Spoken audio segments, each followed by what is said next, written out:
Assalamualaikum warahmatullahi wabarakatuh. Hari ini kita akan belajar tentang cara menyajikan cerita fantasi. Kalian di sini diharapkan dapat menulis cerita fantasi setelah mendapatkan materi dari saya. Tata caranya hanya ada 3 seperti yang dalam buku LKS kalian. Yang pertama, menentukan tema dan latar. Di sini saya mengambil tema pengorbanan dan latar yang saya gunakan yaitu ada 2, yaitu latar tempat. Latar tempat kita menggunakan latar lintas ruang, yaitu di sekolah dan dimensi lain. Terus latar waktunya ada di siang dan malam, satu waktu saja, tidak ada perubahan ke masa lalu atau masa depan. Terus yang kedua yaitu menentukan karakter. Karakter yang saya gunakan di sini ada karakter yang bernama Rara, pemberani, tegas, kuat, dan rela menolong. Dia type karakter. Sedangkan tokoh utama lelakinya yaitu Kelvin, pemalu, penakut, dan suka menolong, seperti itu. Terus di sini dia terjadi perubahan karakter setelah ditempa oleh kerasnya kehidupan. Dia menjadi lelaki yang pemberani, kuat, pandai, dan suka menolong, seperti itu. Nah, karakter pembantunya ada iblis kutukan, ada jerangkong, ada akar limau, ada pak guru, teman-teman kelasnya, seperti itu. Terus dari situ akhirnya saya membuat atau menuliskan sebuah bagan yang secara ringkas menjadi alur seluruh cerita. Yang pertama dimulai dari Kelvin masuk sekolah, anak yang malu tadi, akhirnya bertemu dengan Rara. Kelvin dibully, terus akhirnya Rara membantu Kelvin. Kelvin berusaha untuk membantu Rara kembali karena bagaimanapun Rara itu cewek dan dia sedang terluka, seperti itu. Terus akhirnya Kelvin menemukan sisi lain di hidup Rara. Akhirnya Kelvin dan Rara bersama-sama ingin menumpas iblis kutukan tersebut. Terus setelah itu akhirnya terjadi pertarungan terakhir antara Kelvin dan Rara ini dengan iblis kutukan. Akhirnya Kelvin mengorbankan dirinya untuk Rara, dan akhirnya kehidupan sekolah kembali menjadi normal. Nah, agar lebih singkat saja, saya akan menunjukkan cerita yang saya buat dari 3 tata cara yang telah saya jelaskan tadi. Nah, saya memberikan judul Night Stalker atau penguntit di malam hari, yaitu tentang gadis dewa kematian dan zombie, seperti itu. Ceritanya begini. Suatu hari ada sebuah pria kecil pemalu yang melangkahkan kakinya ke sekolah. Ia bernama Kelvin. Ia adalah pria kecil dengan tubuh yang mungil.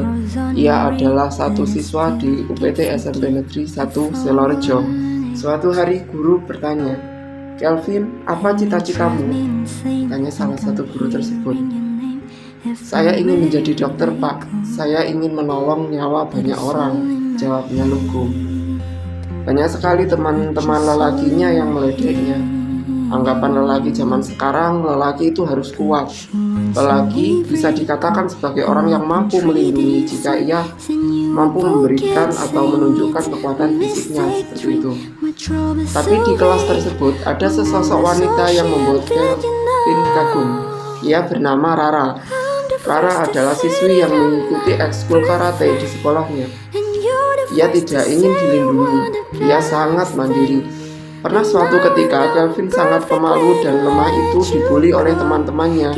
Kemudian Rara menolongnya. Akhirnya Kelvin pun memberikan perhatian lebih kepada gadis cilik itu. Ia hanya selalu mengamatinya dari kejauhan ketika gadis itu latihan. Suatu saat ada yang mengganjal dalam pikiran Kelvin. Kenapa hampir setiap hari ada luka seperti cakar di tubuh Rara? Padahal dalam latihan karate alat pengamannya sangat lengkap. Akhirnya Kelvin sebagai anak yang telah mengikuti ekskul PMR itu datang kepada Rara. Ia bermaksud mengobati luka-luka di tangan Rara, tetapi Rara menolaknya. Waktu telah petang, ada suasana khawatir di hati Kelvin. Kegusarannya semakin menjadi-jadi. Apalagi Rara malah kabur ketika akan diobati. Ia berlari ke arah lorong yang akan menuju ke aula sekolah. Konon, lorong tersebut dikatakan angker. Lorong tersebut bisa mengantarkan seseorang ke dimensi yang lain. Akhirnya benar saja, Rara tiba-tiba menghilang di antara kabut tersebut. Kelvin pun mengejarnya sambil gemeteran. Sebenarnya ia takut, tapi ia lebih takut lagi jika harus kehilangan Rara. Benar saja, ia masuk ke suatu tempat yang sangat luas. Di hadapannya ada sekelompok jerangkong yang berwujud tulang belulang manusia yang hidup. Jadi seperti skeleton gitu ya. Tubuhnya berasal dari tulang dan hidup. Hantu-hantu tersebut berjalan ke arah Rara. Sontak saja Rara mengeluarkan senjata sabit dari tasnya. Akhirnya sabit itu pun membesar dan baju Rara menjadi jubah berpenutup kepala seperti ini yang berwarna hitam pekat. Dengan tangkasnya melibas jerangkong itu satu persatu dengan sabitnya tadi. Kelvin nampak tak berkutik karena terlalu banyak jumlah jerangkongnya. Akhirnya tangan Rara tercakar. Terlihat pendarahan yang sangat dalam di tangan Rara tersebut. Kelvin pun panik dan segera membuka kotak P3K-nya. Ia berusaha menggunakan perban untuk mengobati luka Rara tersebut. Tapi apa yang terjadi? Perban tersebut justru melilit tubuh Kelvin. Kulitnya terkelupas, tapi perban-perban tersebut tetap melilitnya sampai seluruh tubuhnya terpenuhi oleh perban.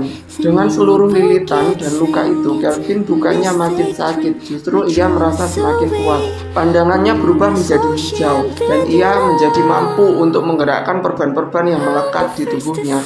Akhirnya, perban itu ia gunakan untuk menyembuhkan luka Rara. Sambil menyembuhkan luka Rara, ia ditusuk berkali-kali oleh para jerangkong itu. Ajaibnya, tiap kali tubuhnya terluka, ia sembuh kembali. Meskipun ia harus tetap merasakan sakitnya tusukan demi tusukan dari para jerangkong itu. Rara telah kembali pulih. Ia mengayunkan sabitnya hingga ia mengeluarkan angin puting beliung yang dahsyat. Hingga akhirnya seluruh jerangkong rata dengan tanah. Akhirnya, mentari pagi pun muncul. Mereka kembali ke lorong tersebut dengan wujud mereka semula. Minggu pagi itu Rara menceritakan semua kejadian yang semalam menimpa Kelvin bersamanya. Semua cerita berawal dari kutukan Anja-Anja. Anja-Anja adalah hantu pengantin di tanah Jawa. Ia berusaha merusak kebahagiaan orang tua Rara. Anja-Anja ini berwujud seperti jerangkong dengan baju pengantin. Ia suka sekali menghisap darah mangsanya hingga tubuhnya membiru dan mati. Aku harus membunuh anja-anja itu agar orang tuaku bahagia.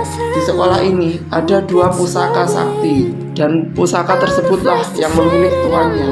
Pusaka pertama adalah pedang sabit kematian yang kubawa semalam. Itu mampu membuatku menjadi dewa kematian. Yang kedua adalah perban keabadian yang bisa membuatmu menjadi zombie yang kekal dari kematian.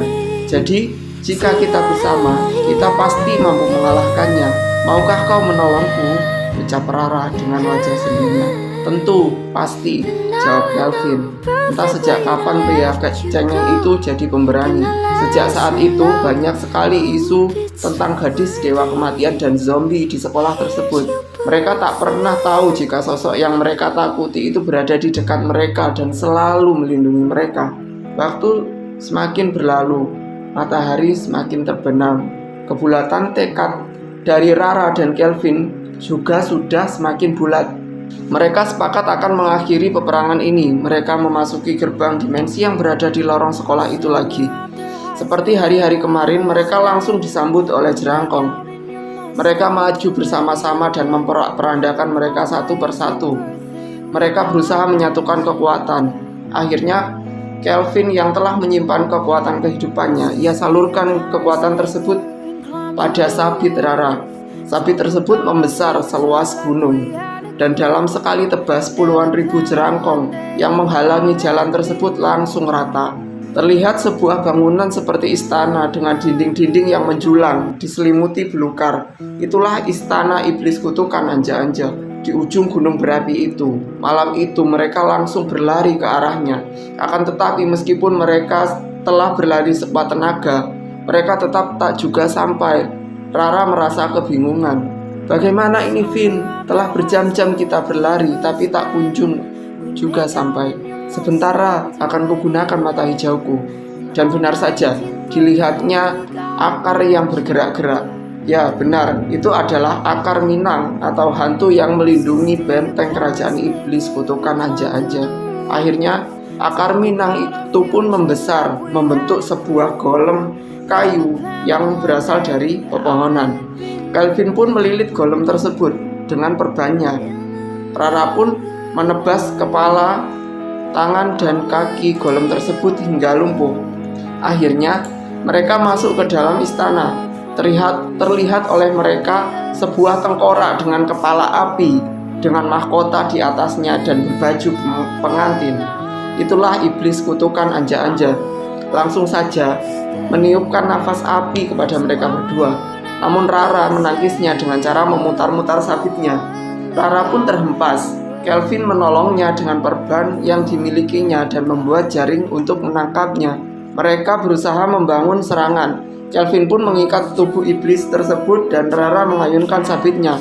Namun naas, perban Kelvin dibakarnya oleh nafas api dan pedang Rara dipatahkan serta ia mendapatkan luka tusuk di bagian perut. Akhirnya Kelvin pun menarik mundur Rara dengan perbannya. Melihat Rara terluka parah dan serangan mereka tak mempan membuat hati Kelvin sedih. Kelvin pun memulihkan Rara dan sabitnya dengan sepenuh tenaga. "Ra, ayo kita kerahkan seluruh kekuatan kita yang terakhir, seperti yang kita lakukan tadi saat menghabisi para jerangkong. Tapi kamu nanti bisa sangat kesakitan. Kamu sudah kelelahan, Vin. Kita mundur. Tapi sampai kapan lagi, Ra? Ini adalah tujuan hidupku selama ini. Aku ingin melindungi semuanya. Aku ingin bisa berguna untuk menyelamatkan banyak orang, untuk menyelamatkan keluargamu dan untuk menyelamatkanmu. Orang yang pertama kali percaya aku. Baiklah, seperti tadi. Kalau serangan ini gagal, kita mundur. Oke, Ra. Percaya deh sama aku." "Aku selalu percaya padamu, Vin," kata Rara. Akhirnya mereka pun melancarkan serangan terakhir. Tak seperti yang direncanakan, Kelvin mengambil langkah paling depan. Kemudian ia kerahkan seluruh perban dan kekuatan pemulihan kehidupannya kepada Rara. Tubuhnya yang dipenuhi luka bakar ia tempelkan ke muka sang iblis kutukan anja-anja hingga iblis tersebut tak bisa melihat lawannya. Dengan penuh tangis dan air mata, Rara tetap maju dan menyelesaikan misinya. Jubah hitam Rara tiba-tiba menjadi putih. Perban yang dililitkan oleh Kelvin membentuk sayap, dan sabit hitam besarnya pun berubah menjadi sebuah pedang putih dengan simbol bintang di gagangnya. Dengan secepat kilat, ia pun menebas leher iblis itu. Tiba-tiba langit menjadi terang, dunia menjadi cerah. Mungkin banyak sekali orang yang bahagia dengan berhasil ditumpasnya iblis itu. Namun berbeda sekali dengan Rara. Ia kehilangan sosok teman yang sangat dicintainya. Dengan kalahnya temannya tersebut di dimensi iblis, maka cerita tentang Kelvin di dunia nyata pun hilang. Hanya Rara seorang yang mengingatnya. Seluruh pusaka, dewa kematian, dan manusia abadi juga hilang.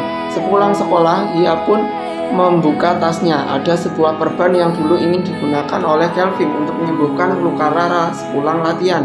Rara berniat untuk mengenakan perban itu. Alangkah terkejutnya, ternyata di balik perban itu ada tulisannya. "Ra, terima kasih banyak atas kebaikanmu selama ini. Terima kasih banyak telah mendidikku menjadi lelaki yang kuat. Bagiku, tak masalah jika tak menjadi abadi atau panjang umur. Setidaknya, sedikit saja di hidupku, aku ingin menjadi seorang yang bisa menyelamatkan nyawa orang lain. Bukankah dokter itu sangat mulia? Semoga aku bisa menyelamatkanmu suatu hari nanti." Itulah cerita dari saya. Terima kasih. Semoga kalian bisa menerapkan dan membuat cerita seperti ini.